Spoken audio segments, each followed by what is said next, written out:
Samantala, marami naman po mga residente na nagre-reklamo sa mga evacuation center dahil po sa kakulangan ng pagkain doon. Kaya po ang truck na dumating doon ay nakala nilang may kargang rasyon ay kagad na dinumog. May live report si Haji Rieta. Haji. Yes, Jiggy, tama ka dyan at sa sobrang daming nitong mga residente na nasa mga evacuation center, lalo na mismo sa may Baliwasan Grandstand na umaabot na sa may 44,000 ang bilang nila, ay talagang hindi lahat ay nabibigyan. Kaya naman nga kanina nang may dumating na isang sakyan na akala nila ay laman ng pagkain ay talagang tinugod ito ng mga residente, pero ang laman para nitong sakyan na ito ay damit pala para sa kanila.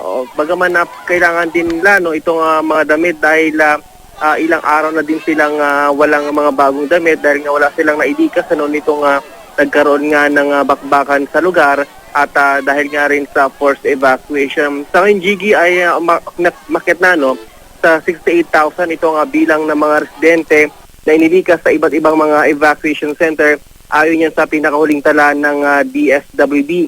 At ayon nga sa kanila, Jiggy, ay talagang tinutugunan naman nila ito nga pagbibigay ng mga pangunahing pangangailangan itong mga residente gaya nga ng pagkain at yung kanilang maayos na masisilungan. Bagaman sapat itong kanilang mga supply, ang kakaproblema lang daw, Jiggy, sa distribution dahil napakarami nga nitong kanilang pagbibigyan, Jiggy.